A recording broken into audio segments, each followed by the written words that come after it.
Boa noite.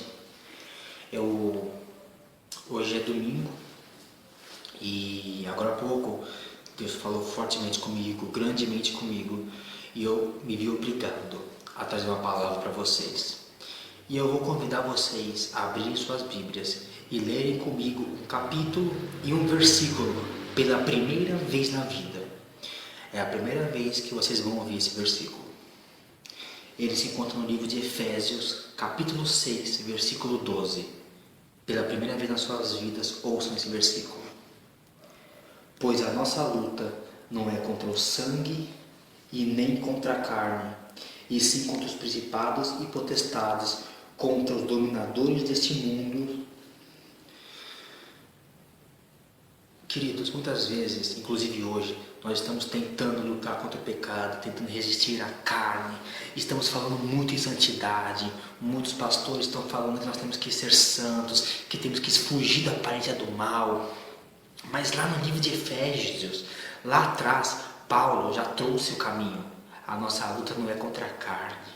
Não adianta eu me preocupar com o pecado. Não adianta eu me preocupar com as coisas deste mundo e esquecer o espiritual. Todas as vezes que eu esqueço o espiritual e me preocupo com a carne, eu dou as costas para o inimigo. De que adianta eu lutar contra o pecado dando as costas para o inimigo? Ele vai me atingir, ele vai me golpear e eu vou cair. Todas as vezes que eu digo eu não vou pecar, eu vou pecar. Todas as vezes que eu digo não, que eu não vou mais ir por um caminho, eu vou por aquele caminho porque eu estou pensando nisso.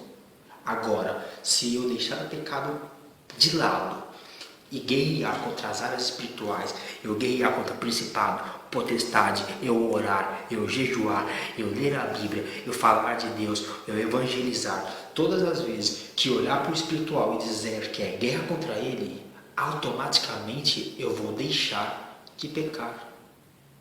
A nossa luta, ela não é contra a carne, ela não é contra a nossa carne, porque a nossa carne não tem que ser nossa inimiga. A nossa carne tem que ser submissa a nós.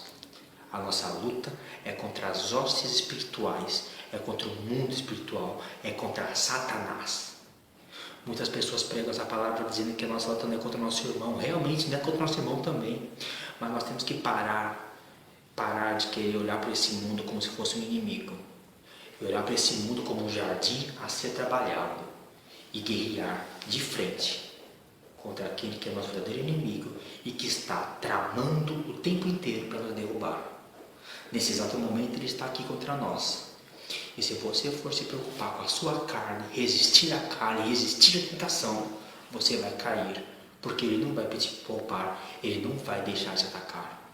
Então, meu querido, faça da sua carne a sua aliada e vá para a guerra e vence esse inimigo. Eu abençoo você em nome de Jesus. Que essa palavra venha penetrar no seu coração e ela venha agir e fazer, e que você venha ter entendimento dela para poder fazer de você um verdadeiro guerreiro contra o mundo espiritual. Amém?